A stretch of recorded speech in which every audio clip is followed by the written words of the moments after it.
Tafsir Al-Misbah. Kelompok ayat ini adalah rincian menyangkut beberapa kewajiban dan tuntunan Allah. Anda masih ingat ayat 173, yang berbicara tentang larangan makan melampaui batas, demi memelihara jasmani manusia. Kelompok ayat-ayat ini, dimulai dengan mengemukakan sesuatu yang memelihara jiwa manusia. Pada ayat yang lalu terdapat uraian tentang larangan makan yang melampaui batas, maka di sini disebutkan sanksi terhadap siapa yang melampaui batas, dalam hal jiwa manusia.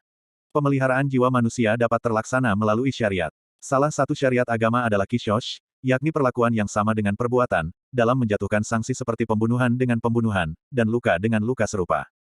Surah Al-Baqarah, ayat 178. Hai orang-orang yang beriman, diwajibkan atas kamu qisas, berkenaan dengan orang-orang yang dibunuh, orang merdeka dengan orang merdeka, hamba dengan hamba, dan wanita dengan wanita. Maka, barang siapa yang mendapat suatu pemaafan dari saudaranya, hendaklah yang memaafkan mengikuti dengan cara yang baik, dan hendaklah yang diberi maaf membayar diat kepada yang memberi maaf dengan cara yang baik pula. Yang demikian itu, adalah suatu keringanan dari Tuhan kamu dan suatu rahmat. Barang siapa yang melampaui batas sesudah itu, maka baginya siksa yang sangat pedih. Allah Subhanahu wa Ta'ala memulai uraiannya dalam ayat ini dengan menyeru kaum beriman, hai orang-orang yang beriman, diwajibkan atas kamu qisas. Ini diwajibkan kalau kamu, wahai keluarga terbunuh, menghendakinya sebagai sanksi akibat pembunuhan tidak sah, atas keluarga kalian. Tetapi, pembalasan itu harus melalui yang berwenang dengan ketetapan bahwa, orang merdeka dengan orang merdeka, hamba dengan hamba, dan wanita dengan wanita.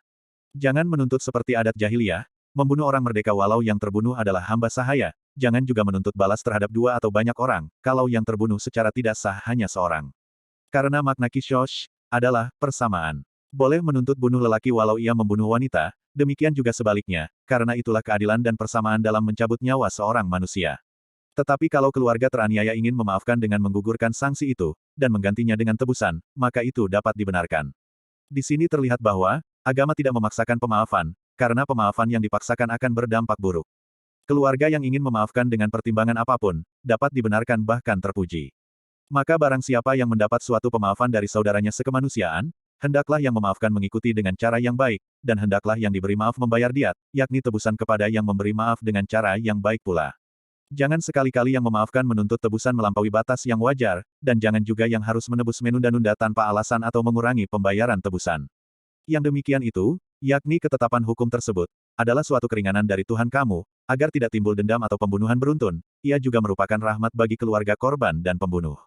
Karena itu, ikutilah tuntunan ini dan jangan melampaui batas yang ditetapkan Allah, ini karena barang siapa yang melampaui batas dengan menganiaya pembunuh yang dimaafkan, atau keluarga korban sesudah menerima ketetapan itu, maka baginya siksa yang sangat pedih. Setelah menjelaskan ketetapan hukum ini, ayat berikutnya menjelaskan latar belakang ketetapan dan manfaatnya.